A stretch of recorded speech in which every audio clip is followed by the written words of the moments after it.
Professional wrestling is the one true sport. Other sports have their share of intense, dramatic moments, but nothing can compare with professional wrestling.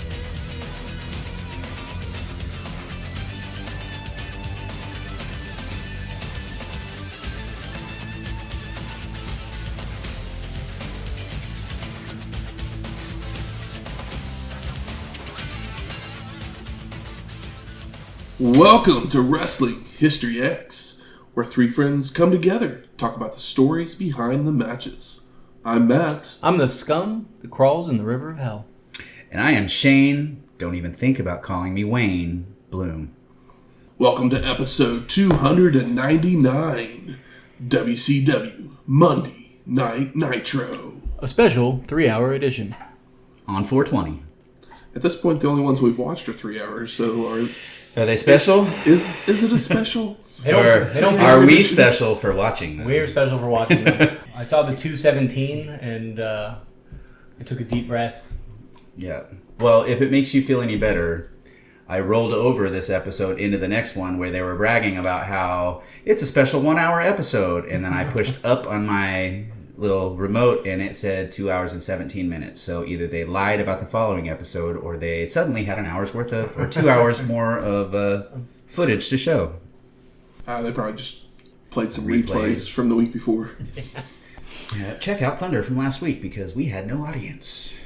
So this is the 136th episode of Nitro, produced by WCW. It would take place on April 20th, 1998, from the World Arena in Colorado Springs, Colorado, with an attendance of 6,479 people. A TV rating of 5.1. Just so you know, Raw this week had a 4.4 with a taped show. And this is the night after Uncensored? After No, Spring Stampede. Spring Stampede, that's what it was. Stampede. Uncensored was before that. Yeah. Oh. But yeah, we've been watching the Nitros that happen after pay-per-views, which happen to conveniently be just as long as the pay-per-view, but with commercials. I mean, they're not 245, 217. Big difference, but sitting in front of the TV for 3 hours with commercials. It basically is the same amount of time, if not more. Yeah, for sure. You at least get a designated bathroom break when you were watching it back then. For sure, that's helpful. Streaming, not so much. I mean, you can take your bathroom break whenever you want to, but yeah, it was nicely planned back then where you could go take your smoke break, your food break, your bathroom break, whatever break. Yeah. Yes, good Lord, did I feel like I needed a few breaks during this show. Mm-hmm. We'll talk about it. Well, speaking of food breaks. Yeah. Shane, did you do what you do? I think I did. I've started out the last, I don't remember how many segments with, well, here we are, back in, this time, Colorado Springs, Colorado, on our culinary adventure around the globe, and we're kind of going back to basics here. We started off as let's find the featured sandwich in each of these areas that we're watching these shows from, so we brought it back to sandwiches. For some reason, Colorado doesn't have a technical official sandwich. There's a couple different ones that it claims. I almost brought one that was a little more breakfasty, the Denver omelet sandwich, but that one just sounded a little kind of boring. It's just like a Denver omelet on toast. You know, don't get me wrong, I love me a Denver omelet, but need a little more. It's a special occasion. I mean, it's a holiday of sorts here. It's 420. Plus, who wants to make an omelet? True. I mean, I don't want to come over here and just completely warm up your house in the kitchen. I mean, I'd be totally fine with it, but I just imagine you being like, what a hassle. Yeah. But yeah, it's 420, the Smoker's Holiday, on this particular episode, or at least in the real time, or I shouldn't say the real time, the time that the show is actually taking place. Mm-hmm. In our real time, it's not 420, but for me, it's 420 every day. So I thought about bringing, I looked up, what's a signature dessert, and again, Colorado doesn't have a designated dessert because I don't know why. Was everybody too high to make a decision? Perhaps. It could be because, there's a lot of mountains there and it's harder to bake stuff when you're that high, and up that high as well. Yeah. The elevation plays a lot to it. On one list that I found, it was talking about how pot candy should be the dessert for Colorado, but they wanted something different. Yeah. I guess sopapillas are a popular thing in Colorado because of Casa Bonita, and we have the Casa Bonita connection here in Oklahoma. We do. But Casa Bonita here is no longer and hasn't been around for like 15 years. I think the Colorado one has been reopened by the South Park guys. Yes, Trey Parker and Matt Stone. I think they thought it was going to be Trey Stone and Matt Parker. I always get the fucking names confused. We know. Anyway, Trey and Matt. Yeah. They reopened South Park, Casa Bonita, and they've made a little documentary for it. I need to see the documentary. I heard that they thought that they'd be able to do it for like 15 mil, and it would cost like 41. Oh yeah, which is crazy. But I mean, those guys haven't enough money to fucking buy a state. Exactly. So. Ding dong hello, come go to Casa Bonita. But anyways, there's another sandwich that is held with high esteem, quote unquote high esteem, and it is a perfect munchie for this great holiday of 420. It is known as the Fool's Gold Loaf. It is apparently a sandwich that Elvis himself used to gather people on an airplane and fly from Tennessee to Colorado to have this specific sandwich. He would load up the airplane. I guess one time there was a day where he got 22 of them, and he ate 22 of these sandwiches in a day. Jesus. It explains why Elvis died on a toilet. Did Xanax exist at that point? I don't know. He died a week before I was born, so I don't know. Yeah. But I've seen this one on the list several different times, and I've thought about it and then pulled away from it, and thought about it and pulled away from it, and then it just seemed like it's 420.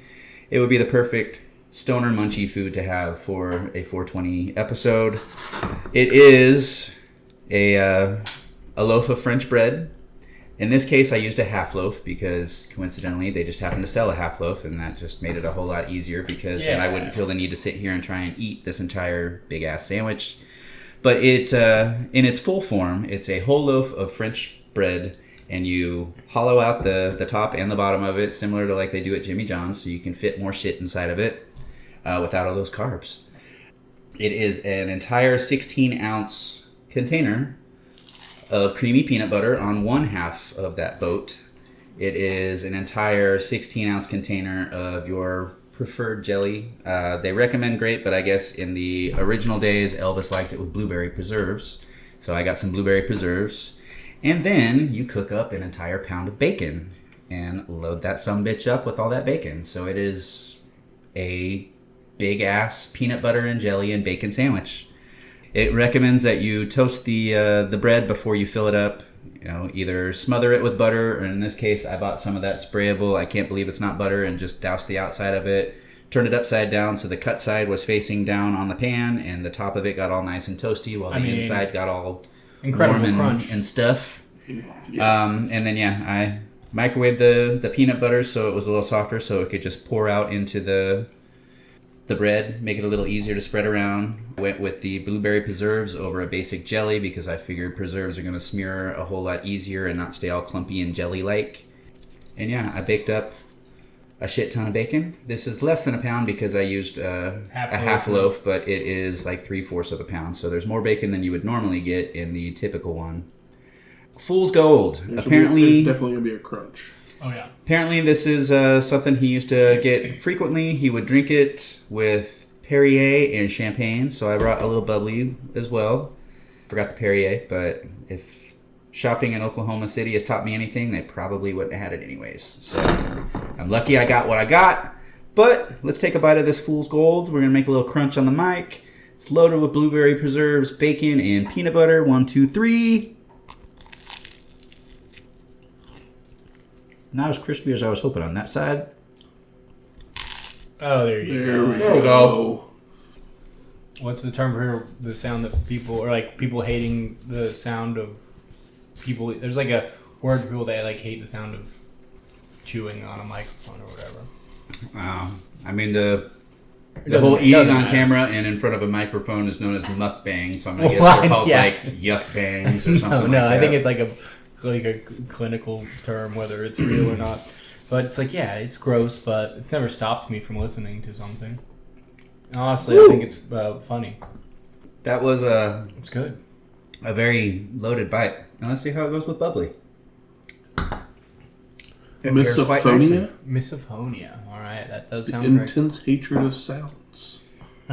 I'm just any sounds at all. That'd be a Alex, if you're listening, is that what you had when you hated the sound of the little clickety clacks of the dog's claws on your hardwood floors? She told me some word at one point. I don't know if she even listens to this. If she doesn't, she should. And tell your friends. But this sandwich, peanut butter and jelly, I love it. But sometimes it just, I'm not a sensitive stomach guy for the most part, but sometimes peanut butter will just give me like a weird sour feeling in my stomach. I think just because peanut butter jelly is so sweet. But the bacon, the like salty and meaty flavor of the bacon has saved me here. Gives you that And heartiness. I don't have that sickly sweet feeling in my stomach that sometimes I get. So it was really good. Hell yeah. And totally if I was imbibing in marijuana. So I almost brought edibles, but then I thought, maybe it might not be the best thing because we're not a recreational state, and I don't want to get in trouble for giving away my medication. Well, the thing is, Matt doesn't smoke weed. I smoke weed like 1.5 times a year, mostly just because I don't feel like telling somebody that I don't smoke weed when they hand me a joint. So I just kind of fake hit it and pass it. But edibles, no go for me. Katie Holmes, that shit. Something that would happen right around the same time as this Nitro. A couple movies would hit the theaters the previous weekend. Object of My Affection and Suicide Kings. 2 great movies. I haven't watched either one in forever. I know it's been a while for me as well. Take it away. I don't know either of them. Object of My Affection. Featuring a then new starlet in films anyways, but she was making her way on TV, Jennifer Aniston.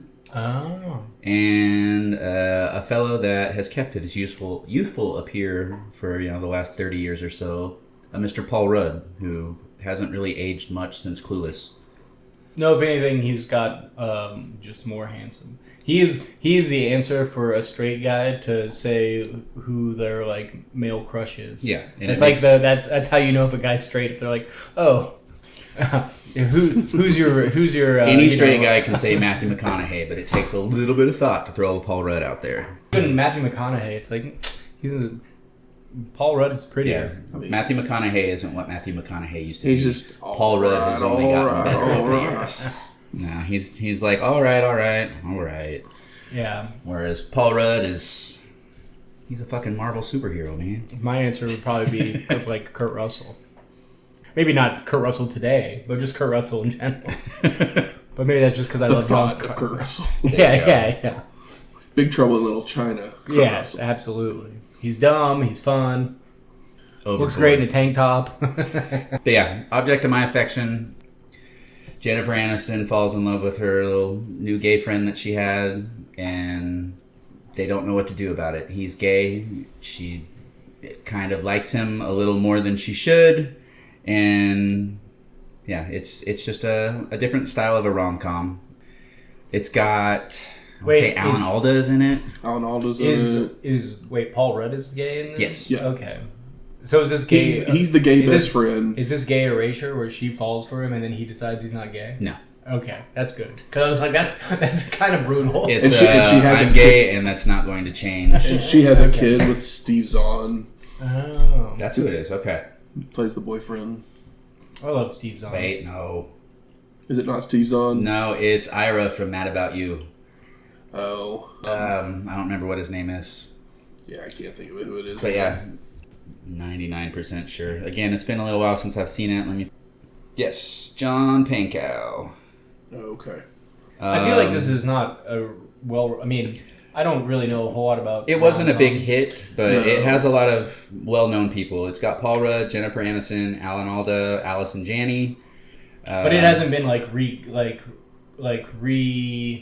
reclaimed in like internet or letterbox like film culture. No. It just kind of exists. Yeah.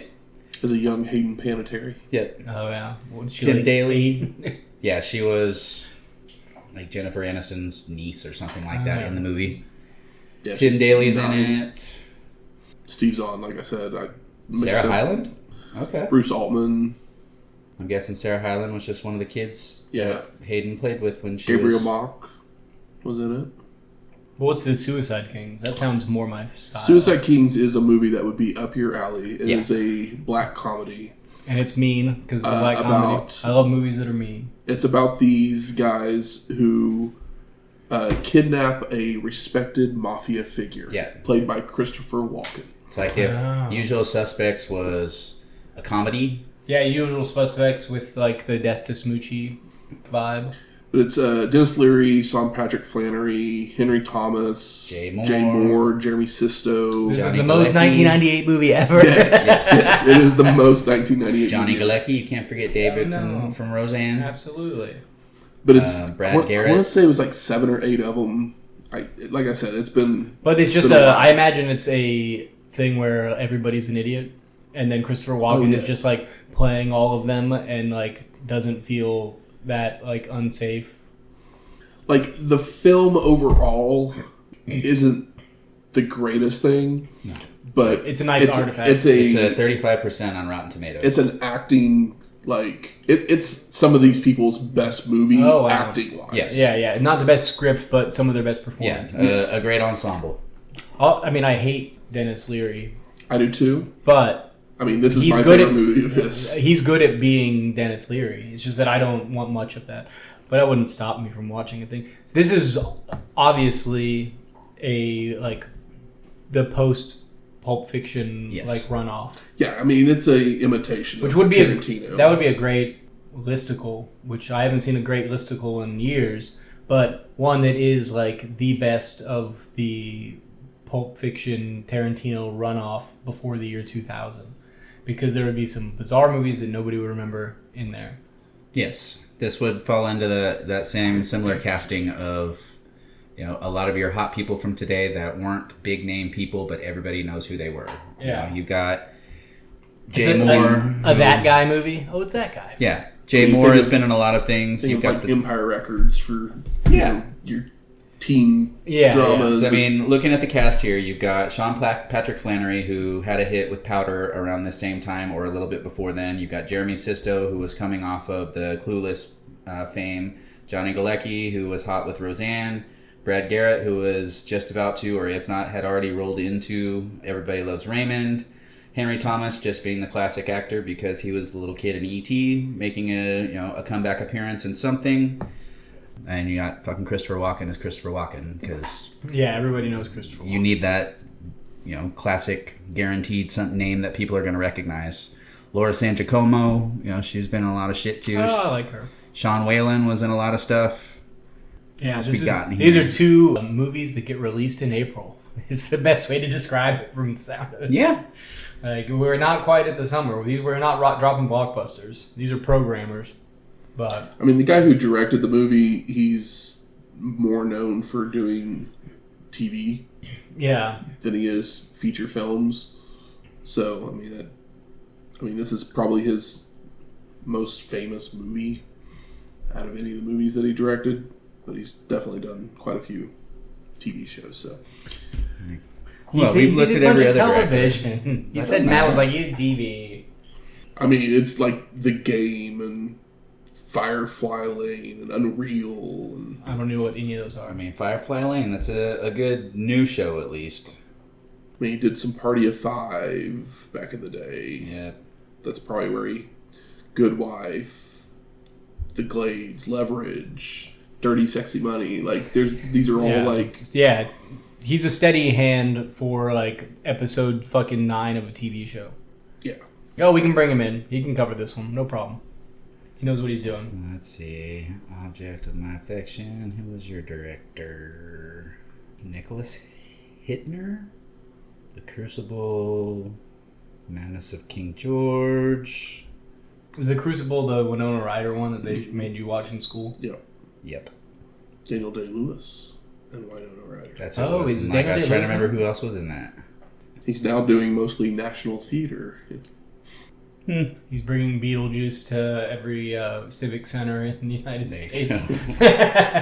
PBS filming of stuff. Yeah. I mean, hey, good for him. Yeah. I at least enjoyed, that movie that he did. I don't really know a whole lot of the other shit that he's done, but I remember The Madness of King George. I want to say it got nominated for Best Actor. But that's... Sounds like both of these guys are good actors, directors. Yes. And so they bring out good performances in people. Call them journeymen. Well, I think it's time we take a journey. No, we don't. Not yet. Because we have one other thing to do. And that's to say... Merry Christmas! Happy holidays. Merry Christmas. If you're listening to this on the day it released, then you've already opened your presents. Hope you got what you wanted. Absolutely. But for a twist, I have presents for you guys. Oh, shit. Oh, snap. Whoa. Whoa. What the what? Stamps? I came across these. WWF Superstar Collector Stamps. Produced by Coliseum Video. Wow. Shawn Michaels, Tatanka, The Undertaker, and Yokozuna. I gave Shane the Shawn one and Matt the one with Bret Hart. What else you got? Plus it's Atom Bomb and Diesel and Bam Bam. Maybe Bam Bam and Diesel, that's pretty great. There you are. I went to a hardcore festival in Tulsa, and during the day we didn't have much to do, and it's like, oh well, I'm not gonna watch bands all day. I've seen enough bands in my life. So we went to some toy stores and stuff, and a guy had a bunch of wrestling stuff, but he had these, and I'd never seen these before. He had all four of them, and I was like, well, I'll just buy two of them, one for Matt, one for Shane. And then I was like, you know what, screw it. He has all four of them. There's only four of them, so I just bought all four of them. And then it's like, oh, well, who's your guy? Shawn. Who's your guy? Bret.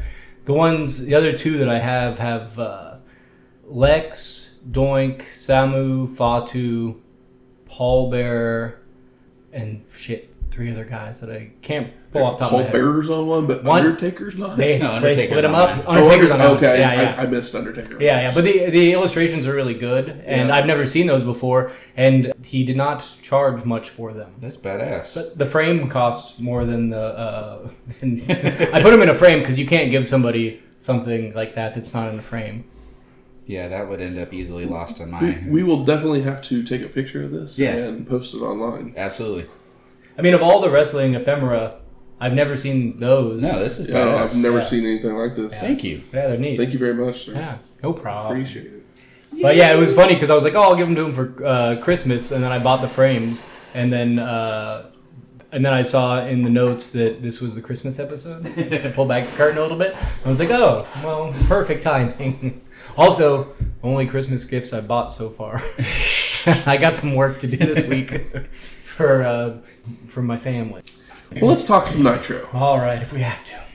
We go straight to the aftermath of Spring Stampede, where Tony Schiavone lets everyone know this is footage that was not shown last night on the pay-per-view. Yeah, because why would you do that? Kevin Nash is helping Macho Man Randy Savage to the back when Hollywood Hogan and the Disciple would come out from the back to attack them with a bat. I swear I saw that, though. We saw Hollywood and Disciple standing on the stage while they were walking. Nash and Macho were getting up in the ring. Okay. So that was the ending shot of the pay-per-view. So Hollywood goes to grab the belt when Scott Norton would come out, ripping it away from Hogan and yelling at him that the title is back in the fold, while the rest of the NWO come out to help their fallen comrade. And my thought at that moment was, whoa, whoa, whoa. Norton? Yeah, well, I mean, if Nash is going with Macho, you assume Hall is too, and then it's like, well, who's left? I mean, the B-Squad. Yeah, Scott, Norton, Konnan. He could be somebody now. He could be Hogan's number 2, though. You're going to come out there and tell Hogan to shut the fuck up or step back, whatever? I don't think so. We get our opening package with fire going down the street before being welcomed to the show by Tony, who's joined by Mike Tenay and Larry Zbyszko. And they talk about what happened last night at the pay-per-view, while the living legend takes a bow to the crowd, because they're chanting his name. Mm-hmm. I mean, I love Larry, and I love it when people give him his flowers. Hollywood, Eric Bischoff, and the Disciple then make their way to the ring, taking the mic to say that the belt is Hogan's, and Savage is scum. Scum. Hogan sucks chants warm my heart. accusing Macho and Nash of swerving him to take the belt. He took his belt. Sorry, I'm doing my disciple. Hollywood wants a title shot when Eric asks him what he's going to do to that midget Kevin, with Hogan declaring that Armageddon has happened and the NWO has finally split. Tonight we will find out who follows me and who is dumb enough to go with Nash and Savage, followed by warning Nash that the disciple will deal with him if he gets in the way. And we go to the back to see Goldberg warming up as we head to commercial. But we come back to the commentators talking about what Hollywood had to say when Macho Man comes out to the ring. And he takes the mic to say he didn't come to gloat, but rather to fight. There's only one coward, and he's from Hollywood, California, and is in a lot of trouble now. Savage continues that it's no secret that he despises Hogan, that he had a lot of people snowed from the beginning. But Macho has found someone with a lot of guts, someone that doesn't care about battling against all odds. Savage says that a lot of people think that his objective was to lead the NWO, but that wasn't it. He just wanted to put an end to Hollywood, and that end comes tonight, because nothing would stop Macho from facing Hogan tonight. And Savage is going to shock the world on live TV before running down a list of those who can't stop him, including Ted Turner, Bischoff, and the big Macho Man in the sky. He's going to put the world in a state of shock, introducing the new leader of the NWO, Kevin Nash. Not very shocking, but... Yup. He makes his way out to claim step 1 is complete, as Hogan's career is over, which will be complete after Savage beats him tonight. Big Sexy then says that if that wannabe biker gets in his way, he will be jackknifed, warning Eric that he struck him once, and he wants to do it again. We then go back to our commentators to again talk about everything that has just happened, when we see Raven in the showers, just repeating 74-0, 74-0, that he isn't going to be 75, that he's the champ. He beat DDP, and he will do the same to Goldberg.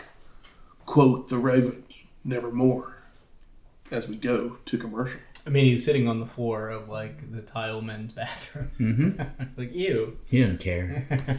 He's grunge before grunge was grunge, man. We come back to the Nitro girls dancing on the stage area, followed by Tony hyping the Nitro Party contest, before we get Mean Gene hyping the hotline on the stage, that the rumor mill is really grinding. I wonder what they're grinding about. Who knows? But we go to our first match. Konnan with Vincent versus Chris Adams. And they lock up with K-Dog being taken down by an arm drag, followed by Chris staying on the offensive until Konnan retreats to the floor to regroup. K-Dog returns with a poke of the eyes before delivering a rolling clothesline, allowing him to work over Adams with a basement dropkick and an arm lock. But Chris responds with a roll-up for a 2 count. Adams then charges at Konnan on the ropes, only for K-Dog to avoid, causing Chris to fall out of the ring. Konnan then drags Adams back in for a DDT and locking him in the Tequila Sunrise for the submission and the win. Not much to say about this, but Chris Adams' strikes look great. Mm-hmm. Great looking punches. I always felt bad for go. Chris Adams. Yeah. I always felt he kind of got a raw deal, just because, I mean, he was a name, but he didn't really make it into the WCW fold soon enough. I mean, shit, if Bret Hart can't do it, what hope does fucking Chris Adams have? Well, he was a huge name in Dallas, and he just never... He was too old, basically. He trained Stone Cold Steve Austin. Yeah. If they couldn't get and by the time he got to one of the major promotions, he was already an older guy. An older guy, and they were never going to push him, basically. Yep. He wasn't even old enough to be a main guy in the NWO. We then see Goldberg in his locker room again as we head to commercial. Coming back to the Nitro girls dancing in the ring as Tony talks about the Nitro Party Pack winner, followed by sending it to a video package of that party happening on the campus of Clemson University inside the football stadium. Yeah, it seems like they were having Nitro parties on the big screen at the football arena. It looked like a good time. This video I felt like was maybe shot too well for them to actually be the winner. Feels like they sent a production team there to get shots instead of the video they sent. But maybe the video they sent was so good that they wanted some better footage of it. But it was nice to see some youthful people excited about wrestling in this time period. Yep. As opposed to the ones that we see in the arena all the time. So we go to our second match. Wayne Bloom versus the Barbarian with Jimmy Hart. And we haven't seen Barbie since World War III 97, episode 282. And Bloom since Royal Rumble 1993, episode 86. As Bo Beverly. Long time. Forgot about the Beverleys. Yep. And Barbarian wastes no time, beating down Wayne with knees and forearms in a corner, before some choking and stomps as well. Barbie with a whip, but charges into a back elbow, only to no-sell. So Bloom charges out with a clothesline that's no-sold as well.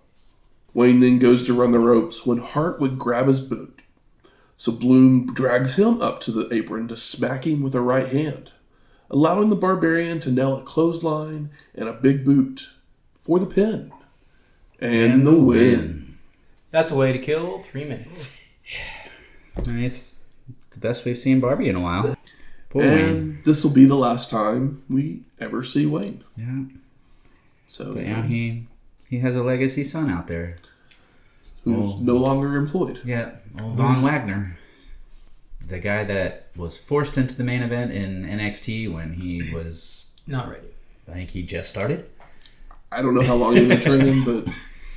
He was not ready for the main event. And What year was Like, it was the first episode of 2.0. Oh, that, yeah, so an era no one remembers. Yeah. So we go to the back where Raven's still in the bathroom. And he says, "Who's next? Who's next?" that's a...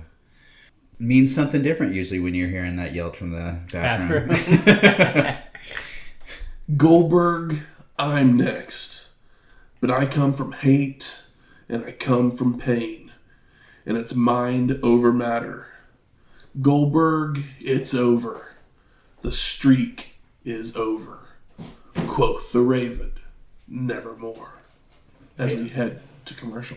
Yeah, I was like, we had to do 2 of these, but it's like, well, I know where we're going. So I guess, you want eyes on the Goldberg. But we come back to our third match.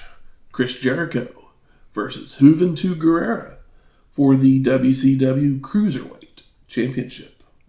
And the champ came out first. Foreshadowing? Or is it just to cut a promo before the match?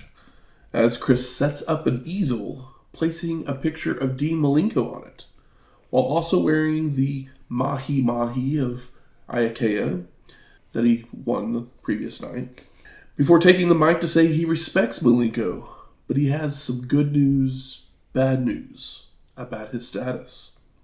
Bad news, guys. Dean has retired. Good news, though, he had an interview at Harry's Burgers in Tampa, Florida tomorrow. Boo. But as soon as Juvi is in, Jericho attacks, only for Guerrero to avoid and hit chops and a top rope head scissors that sends Chris to the apron, before bringing him back in where Juvi goes for a Rana. But Jericho drops him with a hot shot across the ropes. Chris does some weird strutting when Guerrero fights back with chops, only to be clotheslined out to the apron, allowing Jericho to go for a springboard crossbody. But Juvi ducks, sending Chris crashing down to the floor. Guerrero then gets a running start and flies over the ropes with a slingshot somersault plancha before delivering a springboard spinning wheel kick back into the ring for a 2 count. Hoovy continues with a DDT for a near fall when they fight over a waistlock, where Jericho goes for a German suplex, only for Guerrera to flip out and land on his feet, charging back at Chris for a Rana. But Jericho counters it into a lion tamer, sitting down on his neck. I mean, it looks great, but still, boo. Hoovy refuses to tap and ends up passing out for the rest stoppage and the win. I mean, this was the only fun thing at the 40-minute mark of the show. So, no complaints here, brother. Post-match, Chris actually seemed somewhat concerned that he might have killed Guerrero with that move. I mean, it looks nasty. It was a great counter, but it was a little too close for comfort. He bent a little bit too far, probably. Yeah. Mm-hmm. We then see Goldberg still warming up in his locker room as we head to commercial. You guys do the Goldberg warm-up?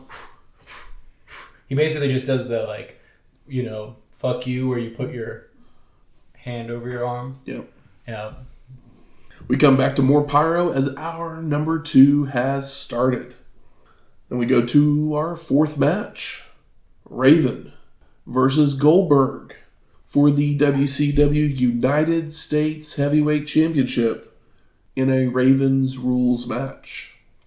And Michael Buffer makes the announcements.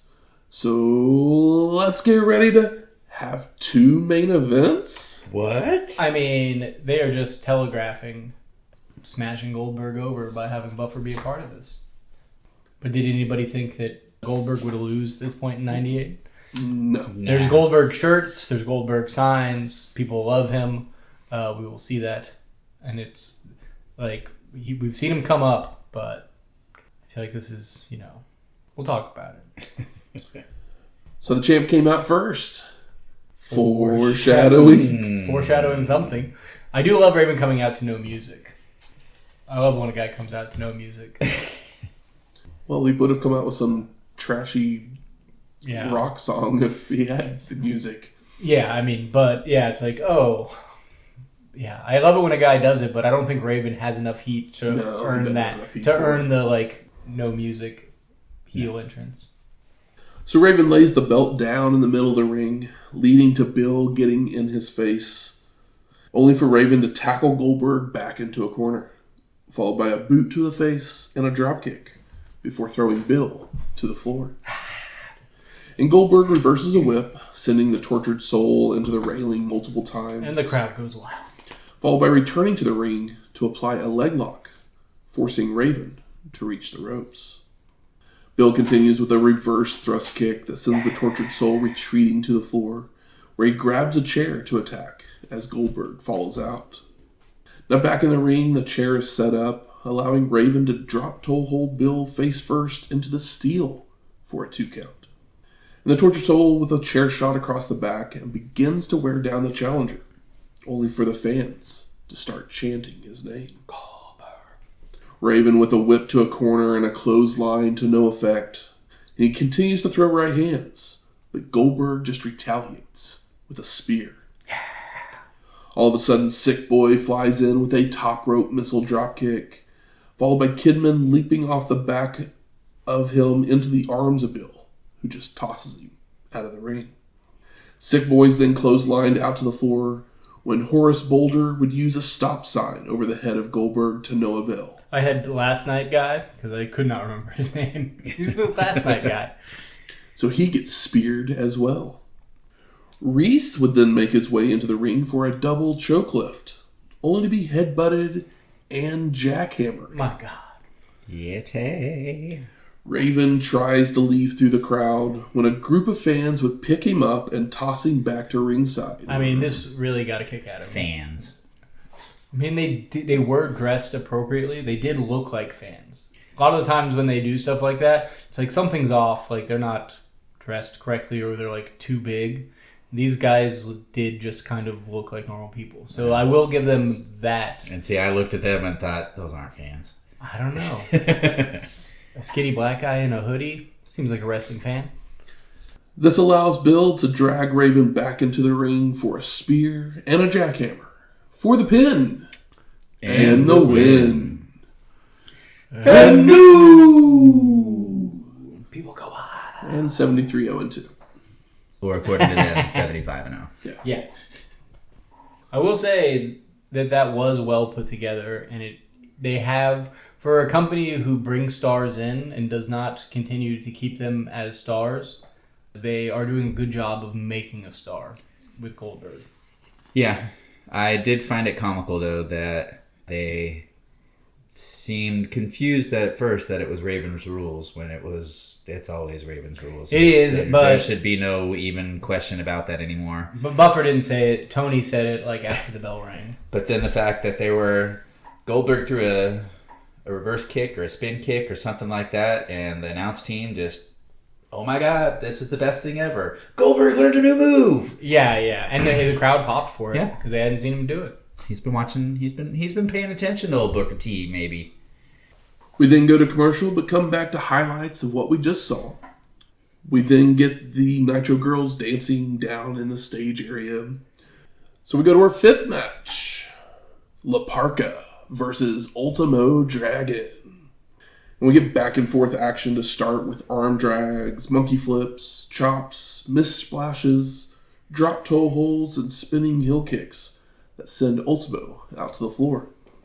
Followed by Parka flying off the top with a plancha and running Dragon into a ring post. Posted. Back in the ring, Ultimo's worn down by a chin lock, but retaliates with a big boot on a charge into a corner. Only for the Parka to respond with a clothesline for a 2 count. Parka continues with a snap suplex for a near fall, a body slam, and he heads up top, coming off with a double axe handle. But Dragon gets his boots up to the chin of La Parka. Ultimo sweeps the legs when we see the Guerreros making their way to ringside, with Eddie dragging Chavo by the shirt. And Dragon hits his handstand kick from the top turnbuckle before delivering a series of stiff kicks, followed by taking Parka to the top for a Super Rana, only for Chavo to shove Ultimo off to the mat, while Eddie distracts the ref. Parka then flies off with a corkscrew moonsault for the pin and the win. Post-match, the Guerreros make their way to the back, with Eddie being very happy as we go to commercial. Yeah, that was fun, but this is Eddie and Chavo's story at the moment, even though they weren't in the match. Mm-hmm. I love Ultimo, but I felt like maybe he's about to go to Japan, or maybe he's just willing to give La Parka a win. I don't know. We'll see. Maybe we'll be on the next WCW show. I mean, La Parka is probably more over at this point. Yeah. You think so? I mean, Ultimo kind of lost his everything once he lost his Sonny Ono. He hasn't really been used in the same way that he was before. Yeah, I mean, they've been using La Parka, but we recently watched a La Parka match that no one gave a shit about. That's why I feel like it's more of the Eddie Chavo story. But I'm obviously willing to watch it play out because I like all 4 of these men. Yeah. We come back to still photo footage of the main event from Spring Stampede. Still photos, as opposed to video of the pay-per-view that they're trying to sell a replay of. Mm-hmm. Learn a lesson, boys. We see Kevin Nash powerbomb Sting and placing Macho Man on top to become champion. And Bobby the Brain Heenan has now replaced Larry Zbyszko at the announce booth for the rest of the evening. As we go to our 6th match, Chris Benoit versus Curt Hennig with Rick Rude. Yeah. Can't boo any of these guys. And I can understand booing Chris Benoit, but not here in 1998. No. And Rick actually makes his way to the announce booth as well to replace Mike Tenay for this match, as the Crippler starts it off by unloading on the bad knee of Hennig, stomping away and delivering chops and right hands. Benoit even stops mid-attack to call out Rude, who then leaves the booth and heads to ringside before returning to the beatdown of Hennig. And Curt pulls the Crippler through the ropes to send him to the floor, allowing Rick to dump Benoit throat first across the railing, followed by rolling him back into the ring. And Hennig goes to deliver his finisher, when the Crippler would counter it into the crossface, forcing Rude to jump in the ring and attack Benoit for the disqualification. So post-match, the Crippler gets worked over by Curt and Rick with right hands and knees when Booker T would run down to the ring, sending Hennig and Rude bailing to the floor. And Booker leaves only for Benoit to give chase, screaming at him to stay out of his business. You didn't ask for your help, Booker. I mean, it's a good look for Booker T. Booker T again tries to leave, which the Crippler doesn't like, so they begin brawling on the stage area and to the back as we head to commercial. I know, it's a weird way to be like, well, it's a DQ, but it's going to be, we're moving up. This is not continuing. It's going to be Benoit and Booker T.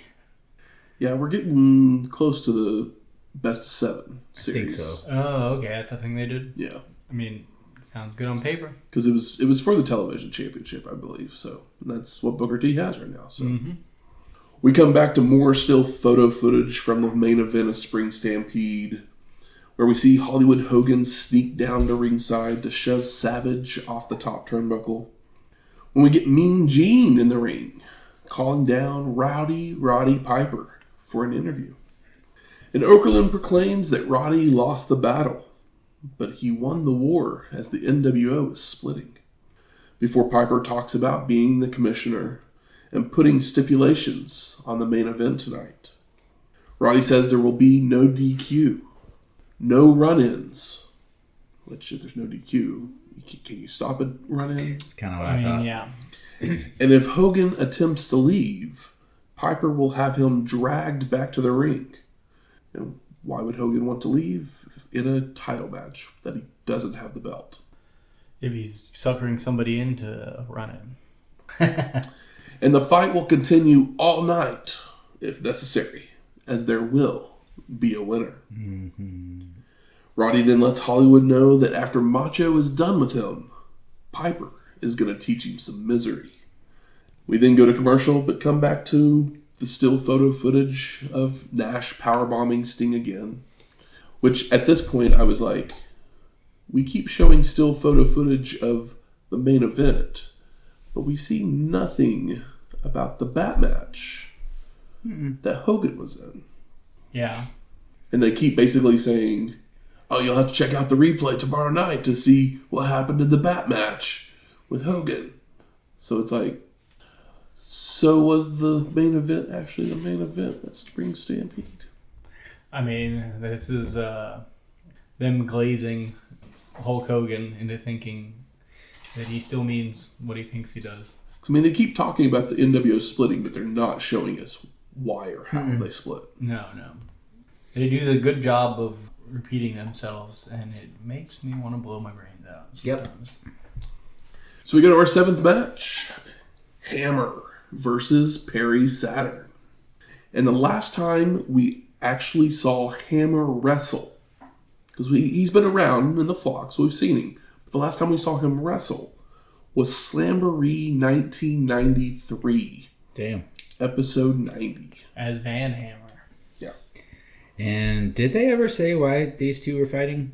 Because they're both flock members, right? Or did I miss something where one of them is no longer? I know Saturn starts having problems with the flock, but It's not I didn't think the way everything that I read, it's not for like another couple months. So why these two are fighting, I have no clue. Because I did look, I had the same question. Because, yeah, when the match started, I wasn't paying attention. And then after it had gotten underway, that's when I realized that it was two of them. I was like, this doesn't make any sense because I don't remember them being any issues between the two of them. But I don't know.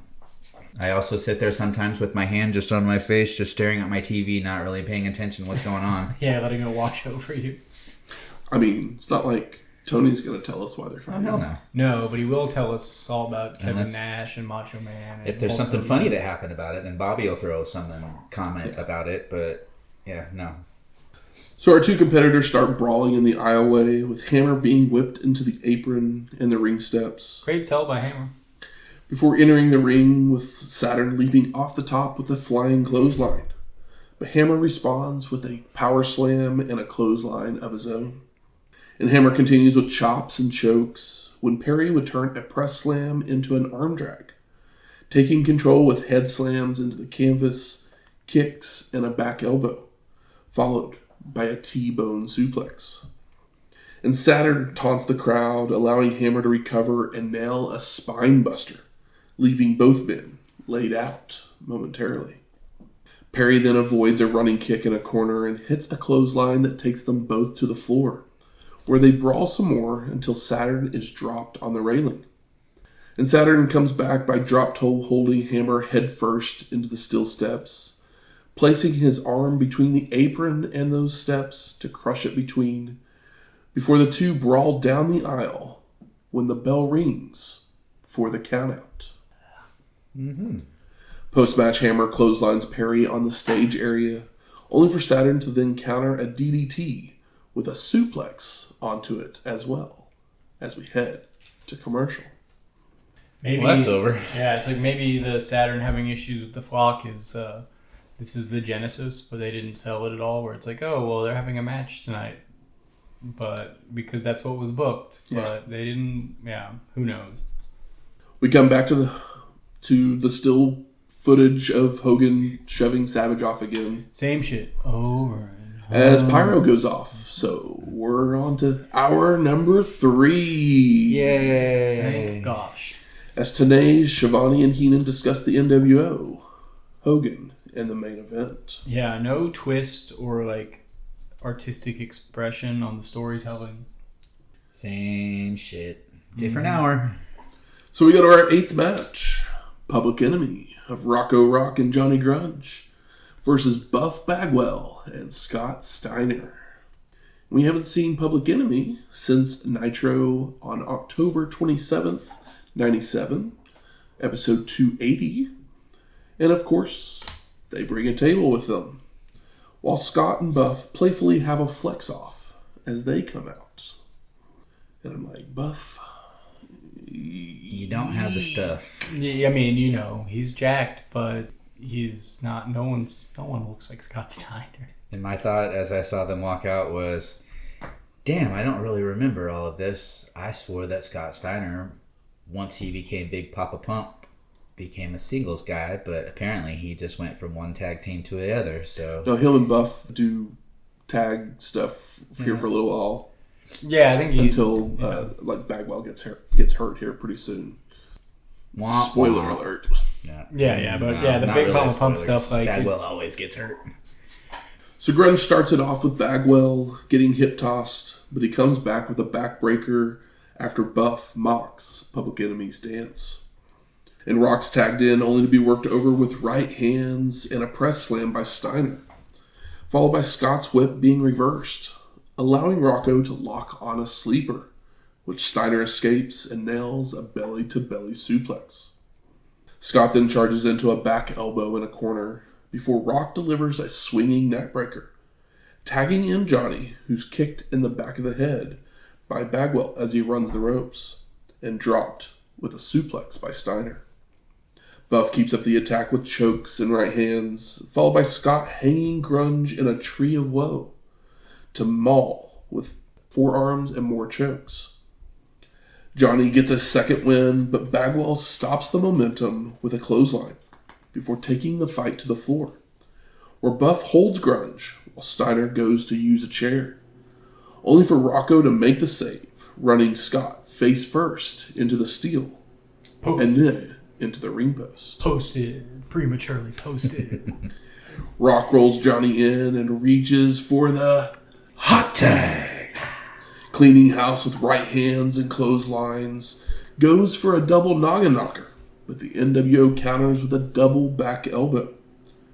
Grunge is back up to nail a double running bulldog to his opponents, taking Bagwell out to the floor and placing him on a table.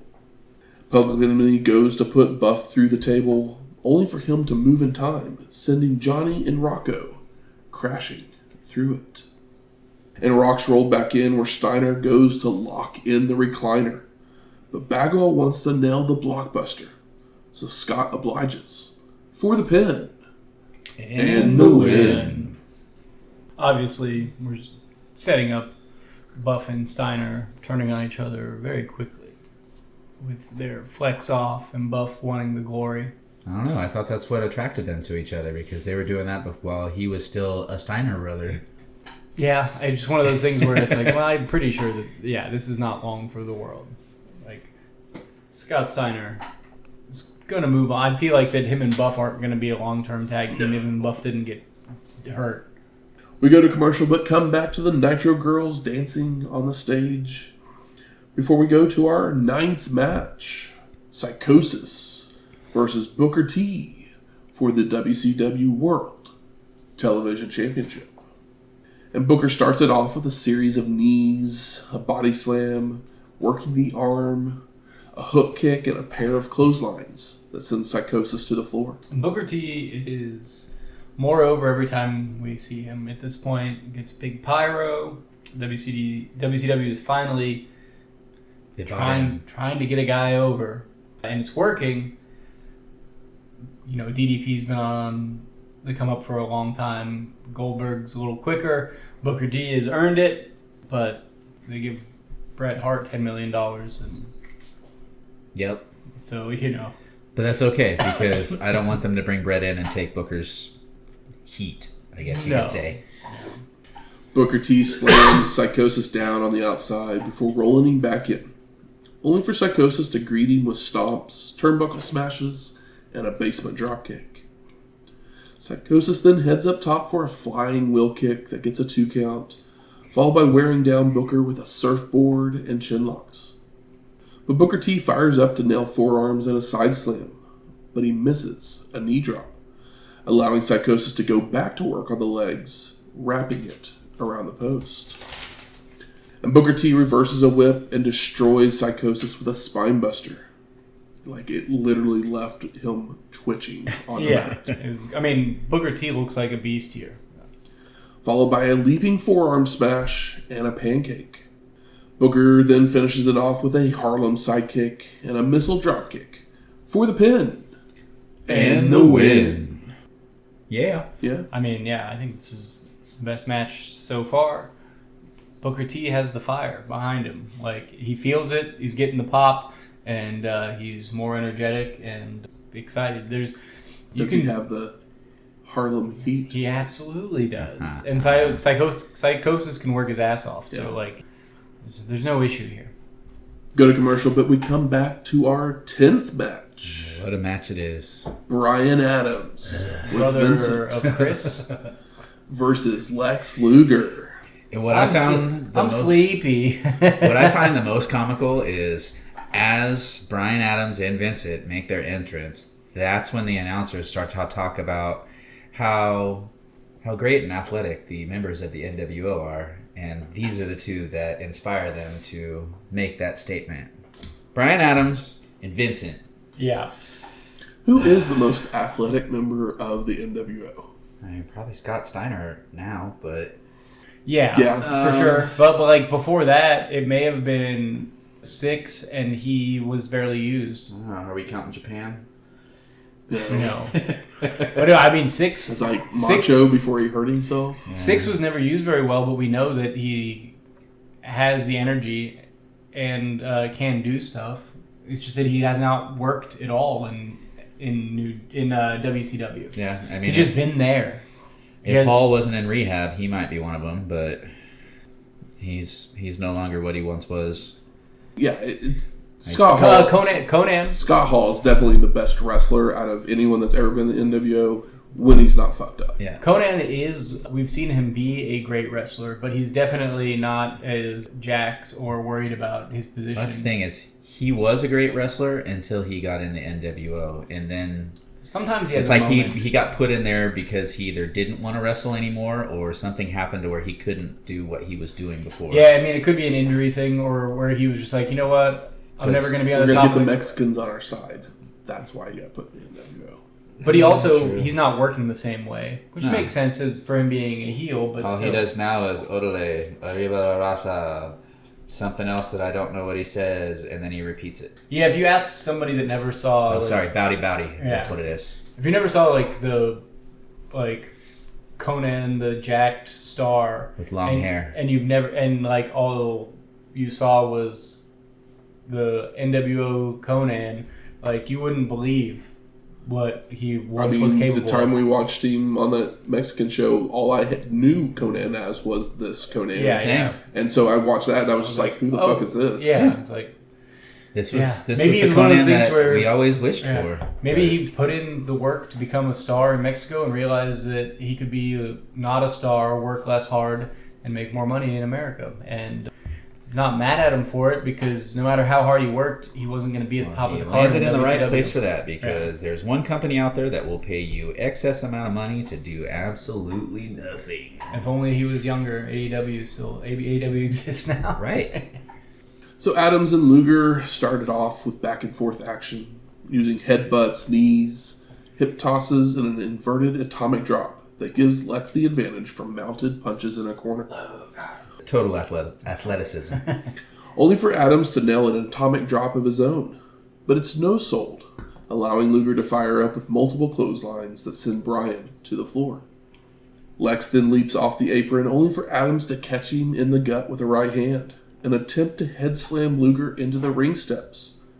But it's blocked and reversed, with Bryan's face meeting the steel. And Lex brings Adams in the hard way, goes for a splash, but Bryan gets his knees up, allowing him to take command with stomps and a gorilla press gutbuster for a 2 count, followed by a backbreaker for a near fall. Gorilla press gutbuster, pretty cool. It was pretty cool for Bryan Adams. I'm just saying if you'd agree. I mean, I know you were, but I expected him to just dump him down, and he did an extra thing. Adams goes for a suplex, but Luger floats over and delivers a neckbreaker before firing up with right hands and a back elbow when Vincent would jump on the apron for the distraction. Lex would reverse a whip to hit a power slam, so Vincent gets in the ring this time to attack, only for Luger to turn in time, followed by lifting him into the torture rack. Konnan then comes running down, so Lex drops Vincent and puts K-Dog into the rack, allowing Bryan to recover and attack from behind. Adams then goes for the big boot, but Luger ducks and comes off the ropes with a running forearm for the pin. And the win. You can't even win when it's 3-on-1, you fucking loser. I mean, if Lex Luger would have lost here, we would have all cried. I mean, if Lex would have lost, it would have been... I mean, he was going to win either by disqualification. Yeah, but we've already got enough of that. But, yeah, so it's like, who cares? Yeah. I mean, at least Luger's at the top of the card here. But yes, I do agree with you about the gutbuster. Even if Shane won't. It was cool. The right guy got the pin. Absolutely. I will not argue. I would never argue that. It's just that Bryan Adams did. I mean, if he's going to beat Steiner the night before, he's definitely going to beat Bryan Adams tonight. Yeah. I just got to recognize when guys we don't care about do something interesting. That's interesting. That's all. Well, thank you for acknowledging that, because guys I don't like are in the ring. A lot of times I don't even pay attention to what the fuck they're doing. So we go to commercial, but come back to our commentators talking about the footage that happened after Spring Stampede. Before we go back to commercial, but then come back to our 11th match. Hollywood Hogan with the Disciple versus Macho Man Randy Savage for the WCW World Heavyweight Championship in a no DQ match. And Michael Buffer makes the announcements for this one. So let's get ready to give away a pay-per-view match on free TV. The day after a pay-per-view. And then you want people to watch the pay-per-view? As if it mattered? Mm-hmm. All right. Woo! You put the duh in WCW. Hogan takes the mic to let Macho know that after he wins, he's going to make a speed bump out of him with his Viper. And we go to commercial, returning to Savage making his entrance, sending Hollywood clearing out of the ring, giving the Disciple some instructions to watch out for other NWO members. I mean, Macho gets a good pop. Hogan didn't get as many boos as I would have liked, but Macho got the bigger pop, so that's nice. Count my wins when I get them. Macho keeps trying to go after Hogan, but the ref continuously keeps him back until Savage starts stalking around the outside, even taking a swipe at the Disciple.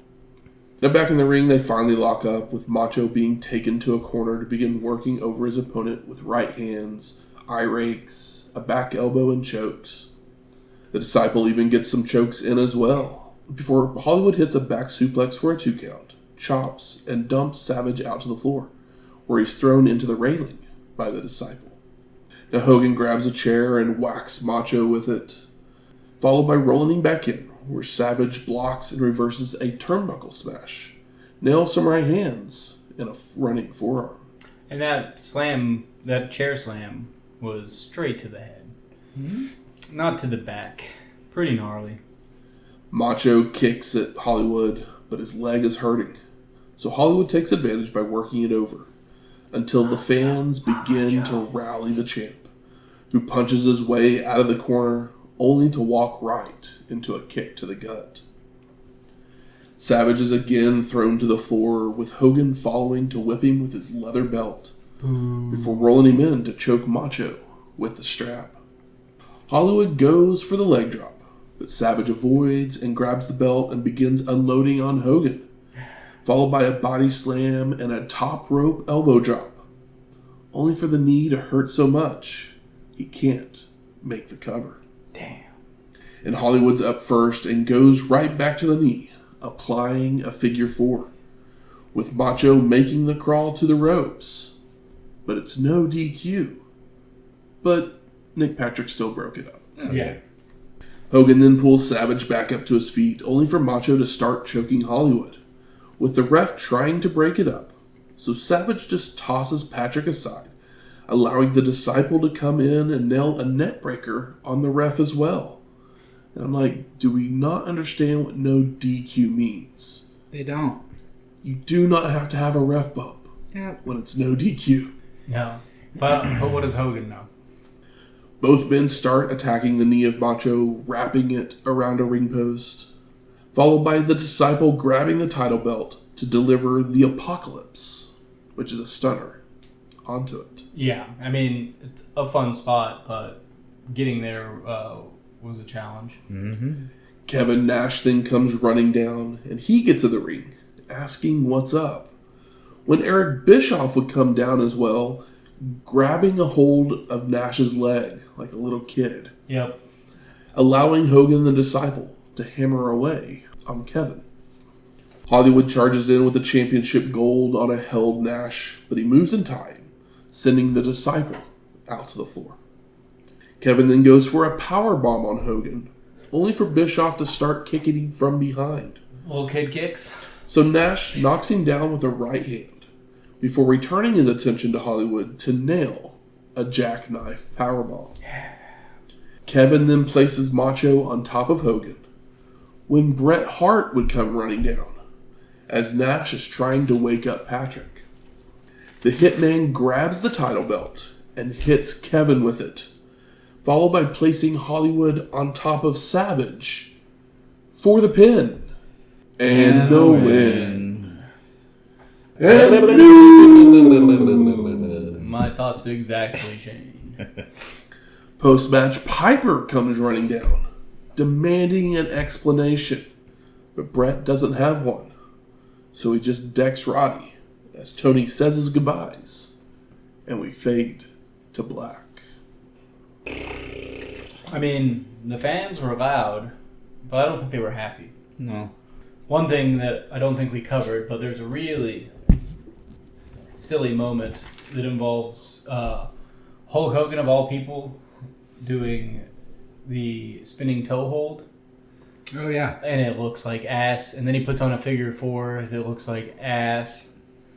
And it's like, no, you don't get to do figure 4s and spinning toe holds. Those are wrestling moves. Those belong to Bret Hart and Terry Funk. Ric Flair. Hell, even fucking Miz. I'll give you a spinning toe hold. I mean... And a figure 4 over fucking Hulk Hogan. But yeah, that was just something that I found offensive in a different way than some of the other things that I find offensive. So I ask you, gentlemen, what are your overall thoughts of Monday Night Nitro from April 20th, 1998? It was too long. I had a cold when I watched this. It made it even harder to get through. There was a few things I enjoyed, but I think that my opinion is probably colored by not feeling well. Either way, I don't think I would have walked away loving this. And that's being nice. I got myself in the elements for this particular show, being that it was a 420 episode in Colorado. I smoked myself some good little pink runts in hopes that it would help me enjoy things even more. And either it did not work or the show just did not agree with it, because I was mostly bored through this entire fucking episode. I mean, like, there was a couple of good things in there, but the 3 hours. Once it took its turn, then it was just like, all right, I'm over it. Nothing could get me back to it. And then as soon as I thought maybe it was going to get me there and we were going to have some interesting excitement in the main event, then it just was the clusterfuck that it's been lately, where nothing makes sense and why are we doing this? I had no reasonable doubt that Hogan was that Macho was going to walk away with the belt. And I was right, but I didn't know going in. But I just didn't feel like that was an option. And it should feel like an option, because that's kind of the point. But based on what we've watched, and me not being a WCW guy at this point in 1998, like, with everything that I've seen to get to here, like, they haven't proven to me that they were going to do anything that I didn't expect. So I think I do like the show a little bit more than you guys, because I do feel like the show moved at a good pace. There were a few fun matches mixed in there. Yeah, I agree in with places. That. But WCW is going to WCW and do a title change and a heel turn that, on the surface, when you're just watching the show, watching it, they feel dumb. Mm-hmm. Now, knowing what we know 27 years later and kind of digging down into it, this is the last match that Macho is going to have for a few months, because he's hurt, Sting's hurt, and so this is the reason why they moved the belt from Sting to Hogan in 2 days, which, cool. I guess we could have done it with someone else. We could have built someone else up, but Hogan. Whatever. What are we going to do? But the Bret Hart heel turn, that's totally so Hogan doesn't have to face Bret Hart in the next few months. And it was flatter than a plate full of piss. Like, the crowd did not care. You could tell that Bret didn't care. Oh, yeah. And Bret's made it clear he didn't give a fuck. He was just doing what they asked him to do. And then telling them how stupid they were for doing it. Yeah. So there's reasons behind what they did. Oh, yeah, there's reasons, but it's not always it doesn't make me enjoy it anymore. Exactly. Yeah. Good. Where's the smart marks at? There. All right, fuck you. I think it's time we smark it up. So what are some of those best moments of this show? I couldn't have been more happy for Booker T, for the amount of energy that he exudes with a crowd behind him, and how much energy and not effectiveness, but like, he's just energetic. Everything that he did in the ring looked like it hurt, and it looked like he meant it, and he had a good opponent for having a match like that. Somebody that could make him look even, bigger and meaner than he has been. I like that Jericho is continuing to bring up Malenko to keep that plate spinning. Yeah, we don't want to forget about Malenko. He's my favorite guy in this whole company right now. And then I thought him and Hoovy had a very fun match. That was definitely one of my matches that I enjoyed quite a bit. Yeah. It was one of the better ones. Him and Hoovy were fun. I mean, the Goldberg Raven match, I enjoyed it. It was done very well. I know you guys don't like Raven's promos at all, but I think both of his promos did a good job of selling, like, that Raven takes Goldberg serious. Yeah, for sure. And I mean, I think that they did a good job. It's like that's how you make a star. What they did with Goldberg has been done very well. Mm-hmm. No matter how much you like or dislike Goldberg at this point in time, or you think that maybe it was silly or he was pushed too soon, it doesn't matter. It worked, and it's proven here. Every time he comes out, he's a bigger star. Yep. You can't ask for more than that in wrestling. Booker T, he's looking more and more like a star every time they show him. The fact that they have bought in on Booker T is very... It's almost crazy. Yeah, it's crazy, but they're actually showing that they believe in him and not just, here's another name in another match. And what's great about it is Booker T is obviously not taking that for granted.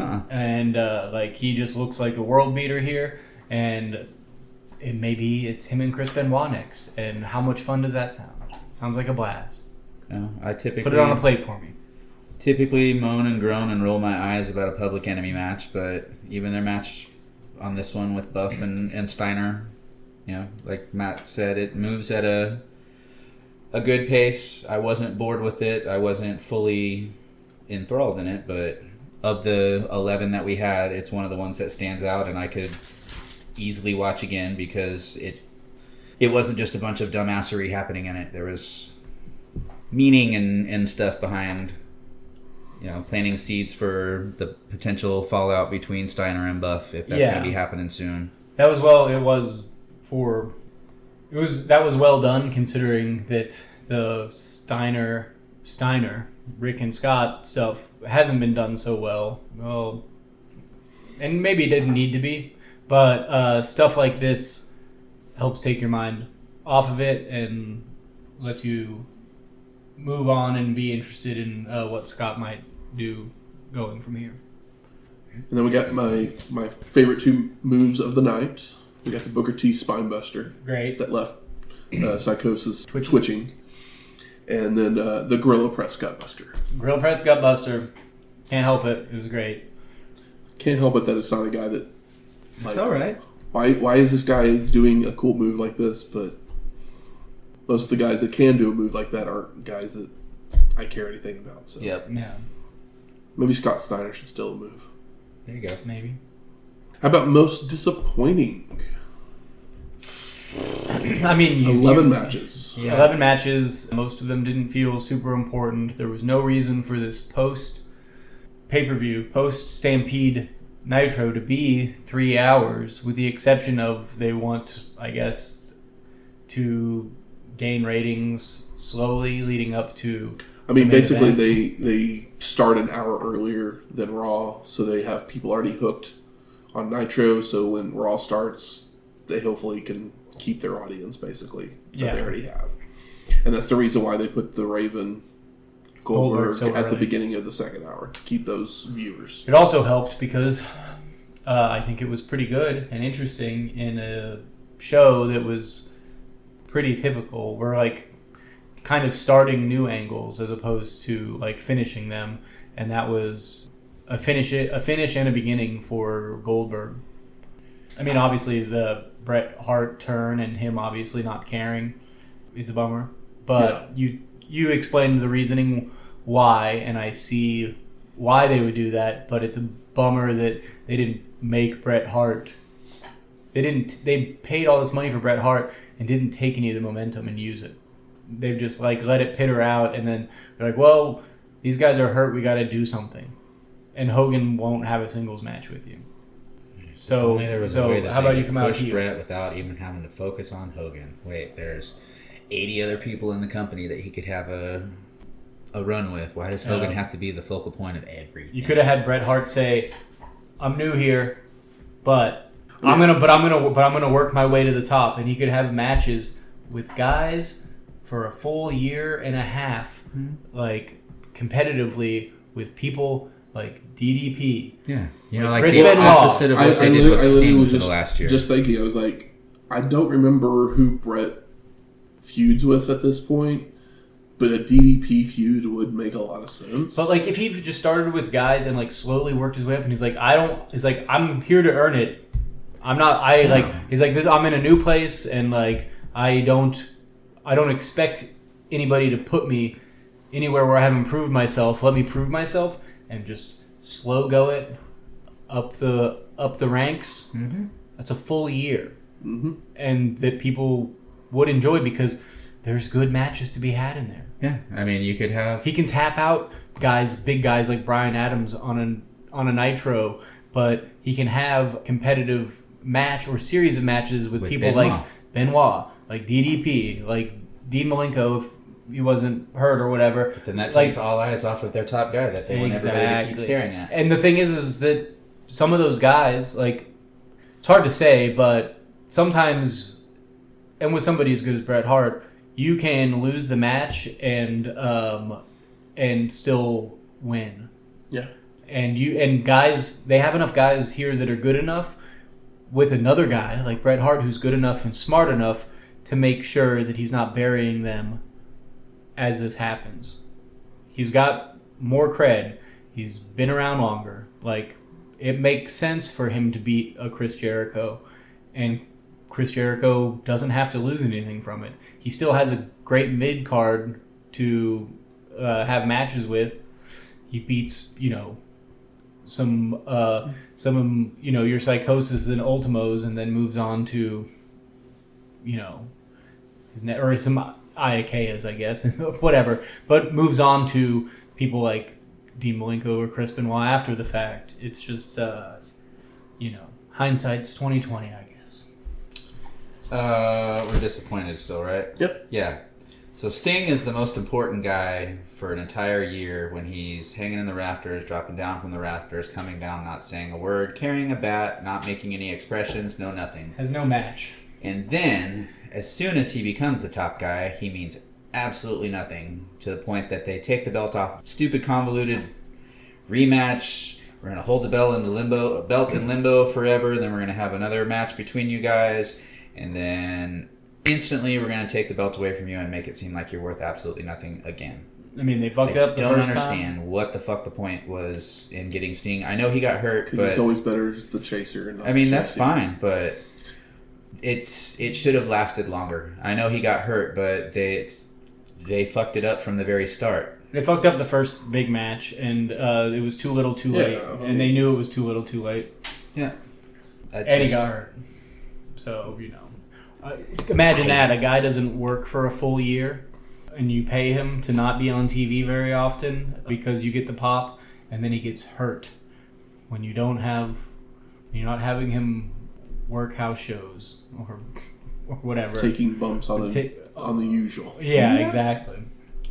How about best performer of the night? I mean, Booker T. He had more vim and vigor than we've seen maybe ever. And he's a pretty electrifying performer regularly, but he's feeling himself and the crowd is feeling him. So I have no issue with giving it to Booker T because he had the juice tonight.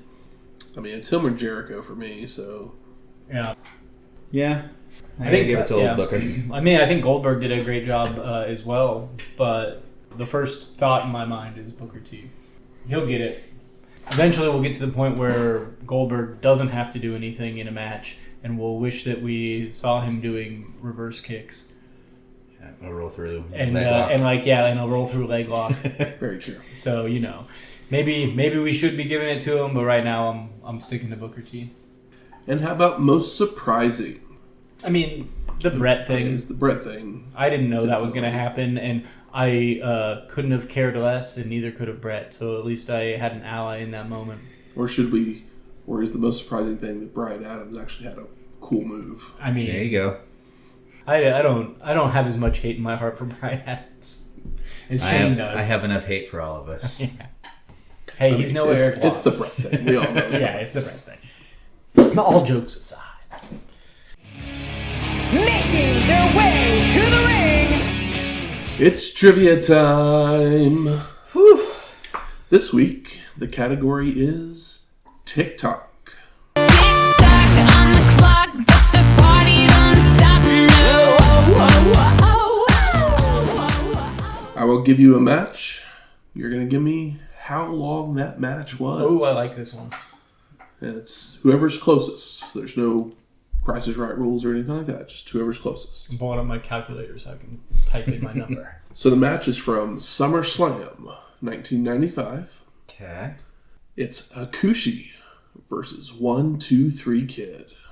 How long was that match? All right, I got my thing. I did it right off the top of the dome. Didn't overthink it. Same. All right. Michael? 8 minutes and 45 seconds. 8:45. Almost half of that. 4 minutes and 20 seconds. Ooh. Michael with the points. With a couple points. Guys, I got a couple points. 4 minutes would have been my guess if it was on Raw. And see, I'm trying to remember. I don't even remember the match on SummerSlam at all, but that's because it's SummerSlam 1995, so... Yeah. It was a bit of a dark period. A little bit. Next week, Unforgiven in your house. I was raised to bring the flames. Inferno. Yeah. Music from this week's show is Firestorm. And Hogan won our main event, so we play Voodoo Child by Jimi Hendrix Experience. Yay.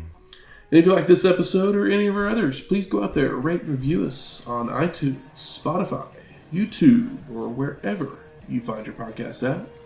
Do as Michael says. 5 stars or no stars. Come on. There's enough jerks on the internet. Don't be one of them. And if you have any questions, comments, concerns, Ooh. Have you ever been to North Carolina? What'd you have? What'd you eat? Where'd you go? What'd you see? As always, I would love your ideas, suggestions, recommendations, recipes, any of that.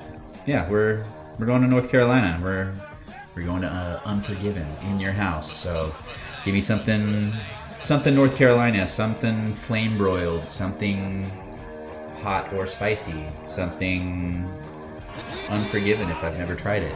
But yeah, slide into our DMs. Give us a shout out on the old tweeters. Because I don't call it X. I don't know what does. No. but you can send any of those things to our email at wrestlinghistoryx@gmail.com or find us on X at WrestlingHistoX. It's Wrestling HISTOX. We'll talk to you next week. Later. Fuck you, Terry.